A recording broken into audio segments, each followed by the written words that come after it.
Hi, and welcome to my November reading wrap-up. I finished a total of 6 books. For those of you that don't know me, which none of you will because this is my first YouTube video, hi, I'm Chloe and I love to talk about books. So overall, November was a really good reading month for me. I rated majority of my books very highly. First, I finished Fellowship of the Ring by J.R.R. Tolkien. I rated this 5 stars. I read The Hobbit at the end of October and then dived straight into Fellowship of the Ring. I absolutely 100% love these books.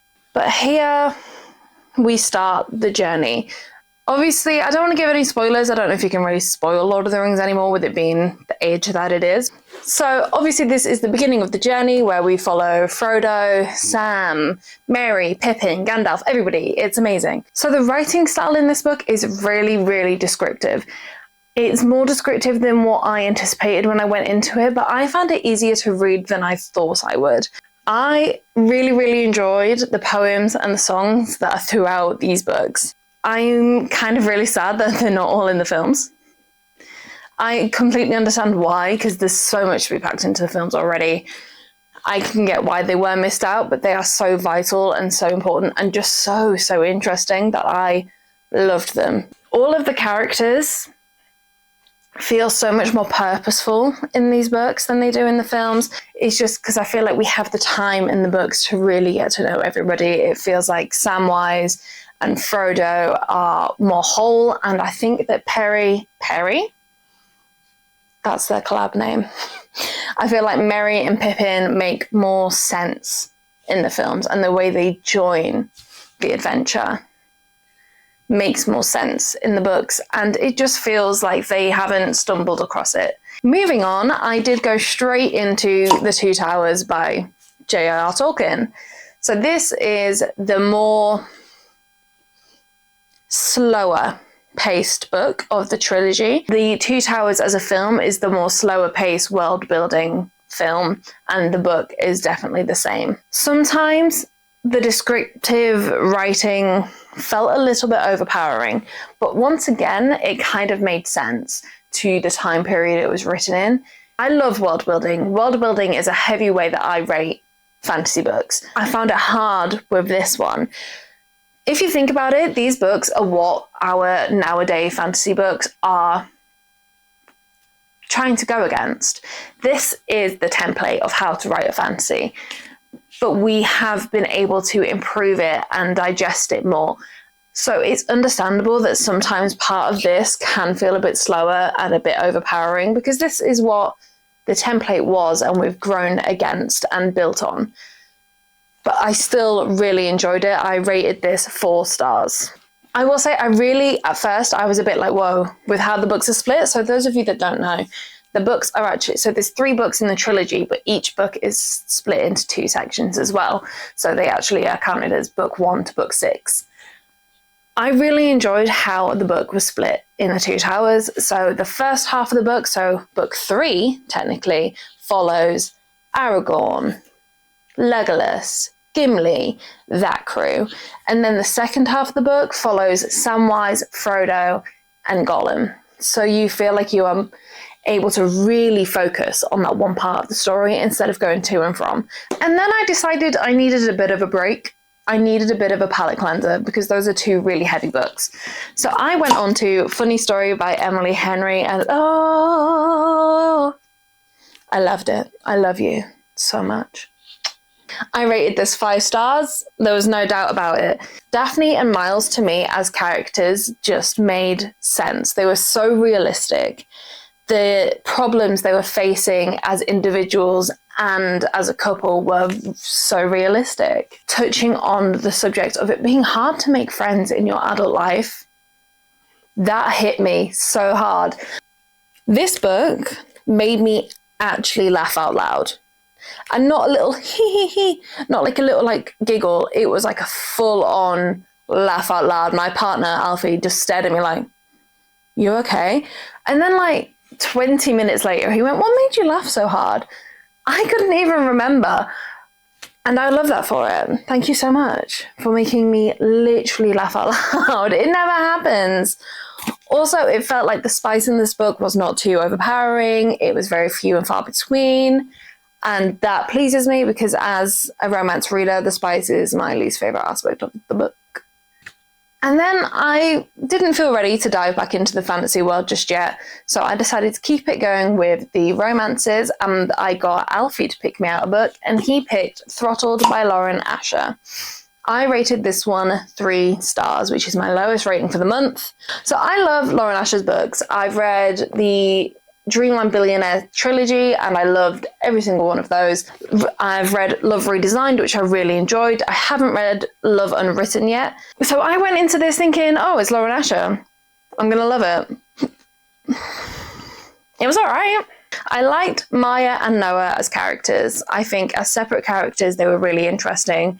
The battles that Noah was having, the finding herself aspect that Maya was going through, which again is something I think every person can relate to when you're fresh out of college or university or whatever, and you're going, now what? Who hasn't been there? Who hasn't been there? I know I was like that when I left university. Certain other aspects of this felt so unrealistic. I cannot say any points about the Formula One aspect. I don't know how accurate it was. I have some knowledge of Formula One, but not enough to tell you if this is accurate or not. Like I said, it's just some aspects just didn't feel realistic. Santiago, or Santi as he's called in the book, he low-key annoyed me.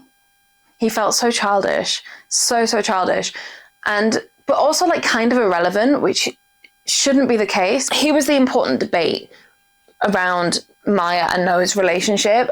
So if you have the important debate, your character shouldn't feel unimportant overall. Sophie, on the other hand, though, loved her. Where did she go? She like disappears for a bit. I want her back. I do think I am going to continue with the series because I do believe we do get a book on Sophie, and that's the full reason why I'm willing to go ahead. But I wouldn't really recommend this book that much. And then it did feel like time, so I returned to Return of the King by J.R.R. Tolkien. And thank God I did. This was amazing. This was fantastic. I rated this, once again, 5 stars. This is a fantastic conclusion to the whole trilogy. You really do feel like no stone is left unturned by the time you finish this book. You know exactly where everything is, which is amazing. I did miss the poems and the songs that you get throughout Fellowship and the Two Towers, but I understand why they went in there. This is the heaviest of the 3. This is the most serious. This is the battles. This is the conclusion. So I do understand why they went there, but I missed them. The ending? Oh my God. I messaged my friend Catherine and was like, oh, I'm nearly done. Like, the battle's over, they're heading back to the Shire. And she was like, oh, just you wait. And just you wait indeed. I was amazed. Once again, I understand why it wasn't in the films, but like, why wasn't it in the films? Each aspect of the book, once again, just felt so deliberate, so thought out. Every character felt like it had a high moment. And that was so needed. I feel like sometimes the side characters just don't always get that moment. But in here, it felt like they did. Overall, the whole thing, the whole trilogy, and The Hobbit, I recommend it all. The last book that I read this month is The Impossible Fortune by Richard Osman. I rated this 5 stars. So you won't know yet because, like I said, this is my first YouTube video. The Thursday Murder Club series is one of my favourite book series of all time. It is the book series that really got me back into reading. So it holds a special place in my heart anyway, but this was absolutely fantastic. This handles so many important topics of dealing with grief, forgiveness, what it is to age, and marriage. So many important topics. I'm trying not to spoil it because this is a new release. This came out in September. It does stray away from the mystery a little bit. I like to think that it's on purpose for reasons that I will think of a way to explain without spoiling anything. I like to think it's on purpose because as the books go on, so do the characters. The characters are growing with us. And if you're unaware, this is as spoiler-free as I can do. So the characters are a group of older citizens. So as you can imagine, as the books go on, the characters get older. And I think that's why we're starting to stray away from the mysteries a little bit in the books. I think he's going, they're getting older. They're struggling to keep up with the mysteries a little bit. Their priorities are changing as their life adjusts into kind of like the end stage. I don't think any of them are at the end stage, but like going towards that way. So I think that's why we may be moving away from the mystery. At least that's what makes sense to me. I might be 100% wrong. Richard Osman's writing style is so talkative, so light-hearted. It's wonderful. So when those serious moments do happen, you do feel very, whoa, taken aback. Like, didn't see that. Wow. And it's like that across all of his books. Thoroughly enjoyed, thoroughly recommend the entire series. And that is my November reading. I am very much looking forward to seeing what I pull off in December. I don't have high hopes. I don't think I'm going to be able to read that much because I am just jam-packed for this entire month. Big plans for reading in 2026 and big plans for YouTube and TikTok in 2026. So hopefully you will stick around to check it all out. So please subscribe if you want to, no pressure. As I mentioned, I'm also on TikTok, so if you want to check me out over there, there'll be a link in my description. I hope you all have a wonderful December, and I will see you all very, very soon. Bye.